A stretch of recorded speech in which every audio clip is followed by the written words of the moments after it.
ఏమని చెప్తుంటే అర్థం కావట్లేదు. నాకు అన్నిసార్లు అనిపించకమ్మా నేను ఎలా అడగకుండా అమ్మా డబ్బులు లేవు మన దగ్గర ఈ నెల వచ్చిన అడుగుతున్నా. గుడికి ఇష్టం 3 నెలలు ఉంచిన సరిపోయినా నా దానికి ఎందుకు ఇచ్చారు? మీ దానికి పని చేయట్లేదు కాబట్టి దానికే ఇచ్చాల్సింది కదా. తీసుకోడానికి నా నెంబర్ ఎవరికి ఇవ్వద్దని చెప్పు. కొట్టేసాయి కొట్టేమని ఇది వచ్చిన నేను చెప్పింది ఆయన కొట్టేసే తిరిగి అని చెప్పాను. ఎవరికి తెలుసు ఏమని చెప్పి మాటలు అనిపించుకోవడానికి కావాలంటే తెచ్చి పడేస్తాను సాయంత్రం.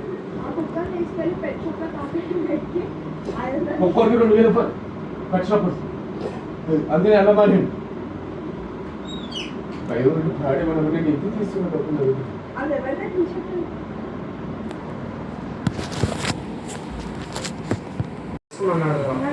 ఎవరికి లేకే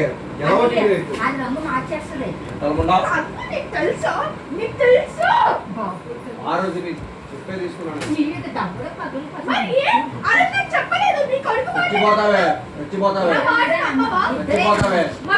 నా దగ్గర లేవు అంటే నేను నా దగ్గర తీసుకుంటున్నాను. వాడు ఏమన్నాడు ఆ రోజు కూడా మొత్తం ఈఎంఐ ఇది ప్లస్ దానికి మెయింటెనెన్స్ ప్లస్ దానికి ఇది అని 7,000 ఇయ్యాలి రౌండ్ ఫిగర్ 7,000 కొట్టు అన్నాడు. అది ఒక్క 2000 తీసుకున్నా ఆగ్రహం 10,000 ఇవ్వాలి. 15,000 ఏమన్నా 60,000 కట్టాలమ్మా. నేను వచ్చినా నీకు ఏం తెలుస్తుందమ్మా మొక్కలు కనిపించలేదు.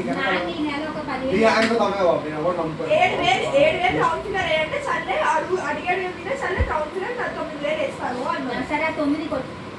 నాకు చెప్పాడు సరే నా 9 తీసుకో. నా దగ్గర నాకు ఇలా కావాలి అంటే రోజు వివేక్ అడిగి మళ్ళీ వాడికి ఇచ్చేసి మళ్ళీ వివేక్ ని అడిగి మరి ఒకటో తారీఖు చేయించాం మళ్ళీ వీడికి. సరే తర్వాత 9,000 తీసుకో. ఏమన్నాడు ఒకటో తారీఖుకి తీసింది అంటే మళ్ళీ వివేక్ అడిగి తీసి ఇచ్చాను అయిపోయింది.